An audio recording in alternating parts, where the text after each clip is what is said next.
በአዲስ አበባ በሚገኙ የተለያዩ የገበያ ስፍራዎች ያለው የሽንኩርት ዋጋን ወደ ተመለከተው ሌላኛው መረጃችን አልፈናል።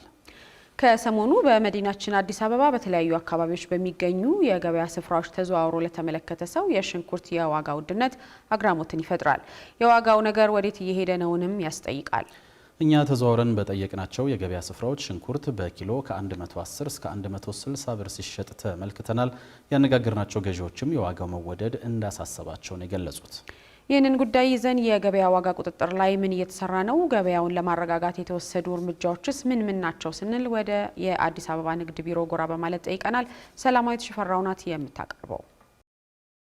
ከሰሞኑ ሽንኩርት ለመግዛት ወደ ገበያ ያቀና ሰው ለወትሮ 3 ኪሎና ከዚያ በላይ በሚገዛበት ዋጋ መግዛት የሚችለው 1 ኪሎ ሽንኩርት ብቻ ነው የሚሆነው። እኛም በተለያዩ ነጻ በተባሉ ግብይት በሚከናወንባቸው የመዲናዋ አካባቢዎች ዛሬ ማለዳውን ተዘዋውረን የሽንኩርት ዋጋ መጠየቅ በሞከርንበት ወቅት 1 ኪሎ ሽንኩርት በ150 ብር መሸጡን አረጋግጠናል። በአጠቃላዩ እንደሌላው ሸቀጥ ሁሉ የምግብ ሸቀጦች ንረት ቢታይም መሰረታዊ የምግብ ግብአት የሆነው ሽንኩርት እንዲህ ሊወደድ መቻሉ ግን ግርታን የፈጠረባቸው በገበያ ስፍራዎች ያነጋገርናቸው ገዢዎችም ሀገራችን ውስጥ በስፋት የሚመረተው ሽንኩርት ለምን እንዲህ ዋጋው በአንድ ጊዜ ጣሪያ ነካ ሲሉ አስተያየታቸውን ሰጥተውናል። በዚህ ጉዳይ ላይ ያነጋገርናቸው አብዛኛዎቹ ነጋዴዎች በካሜራ እይታ ውስጥ መግባት ባይሹም ይህ ወቅት ሽንኩርት በስፋት የሚመረትበት ባለመሆኑ የዋጋ መናር ሊከሰት ይችላል የሚል ሀሳባቸውን ከልምድ አካፍለውናል።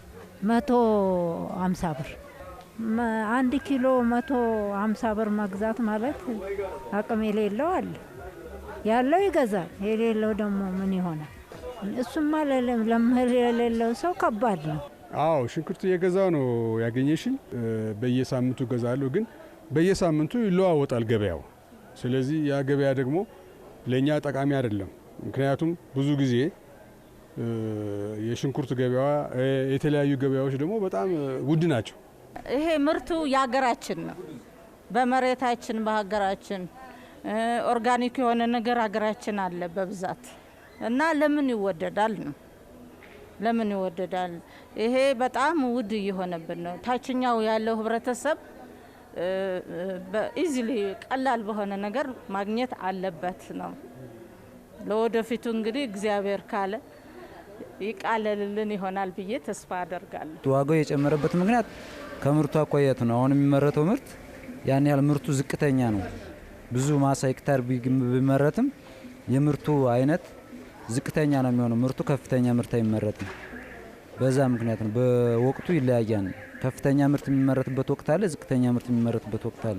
ይህንን የገዥና ሻጭ አስተያየት ይዘን ያቀና ነው ወደ አዲስ አበባ ከተማ አስተዳደር የንግድ ቢሮ ነበር። በዚያም ተገኝተን ለመሆኑ ሽንኩርት በመዲናዋ ለምን ተወደደ ስንል ጥያቄ አንስተናል። የቢሮው የኮሚኒኬሽን ዳይሬክተር የሆኑት አሸናፊ ብርሃኑ በበኩላቸው እሳቸው በተለየ ነጻ ገበያ በሚሏቸው መደበኛ መሸጫዎች ዋጋ የተወደደው ወቅቱ በብዛት ምርት የሚገኝበት ባለመሆኑ እንደሆነ ገልጸውልናል። አንቺ ያነሳውሽ በተለይ ከሰሞኑ ከሽንኩርት ጋር ተያይዞ ያለው የግብርና ምርቶች ዙሪያ ላይ ስናይ የግብርና ምርት በተፈጥሮም ወቅታዊ ሁኔታ ላይ ነው። ወቅታዊ ሁኔታ ስንል አንዳንድ አካባቢ ላይ ቶታል የሚጠፋበት ምርት ይኖራል፣ ወቅቱ ስለሆነ ማለት ነው። ወቅቱ አንዳንድ አካባቢ ላይ የሆነ ምርት አሁን እንደ ምሳሌ በዚህ ሰዓት ስንወስደው በጣም ገበያ ላይ ያወጣለው በዝቅተኛ ዋጋ እየተሸጠ ያለው የግብርና ምርቶች ውስጥ ያለው ድንች ነው። እናንተም የድንች አጀንዳ ይዛችሁ አልመጣችሁም። ምክንያቱም የድንች ዋጋ በጣም ዝቅተኛው ስለሆነ የነዋሪም ጥያቄ አይደለም፣ የጋዜጠኛውም ይሁን ደግሞ የሚዲያ ጥያቄም አይደለም። ምርቱ የሆነ ዋጋ ሲጨምር ምንድነው ጨመረ ብለው ጥያቄ ይዞ መምጣት የተለያዩ ሚዲያዎቹ ለኛ ቢሮ ጥያቄ እያቀረቡ አለው ማለት ነው። አንዱ ወቅቱ ግንዛቤ ውስጥ ማስገባት ያስፈልጋል ማለት ነው። የዋጋው መናር ከህብረተሰቡ የመግዛት አቅም ጋር እንዲገናዘብ አንድ ነጋዴ በሀገር ውስጥ የሚመረትን ማንኛውም ምርት ሲሸጥ ከ20 በመቶ በላይ ሳያተርፍ መሆን አለበት በሚል ይህንንም ቢሮአቸው በየንግድ ስፍራው በመሄድ ክትትልና ቁጥጥር እንደሚያደርግ አክለው ገልጸውልናል። ይህ በእንዲህ እንዳለም በመዲናዋ የዋጋ ንረትን ለማረጋጋት 7 ያህል የገበያ ማዕከላት እንዲሁም ከ250 የሚበልጡ ዩኒየኖች እንዲሁም የእሁድ ገበያዎች ማቋቋሙን አስታውቀዋል። የገበያ መረጋጋት እንደዚህ አይነት የምርት በተለይ ፍጆታ ቲማቲም፣ ሽንኩርት አትክልትና ፍራፍሬው ዙሪያ ላይ ያለው ሚኒመም ቢሮ በምን ደረጃ ላይ ነው እየተሰራ ያለው የሚል ከተማ አስተዳደሩ ግልጽ አስቀምጧል።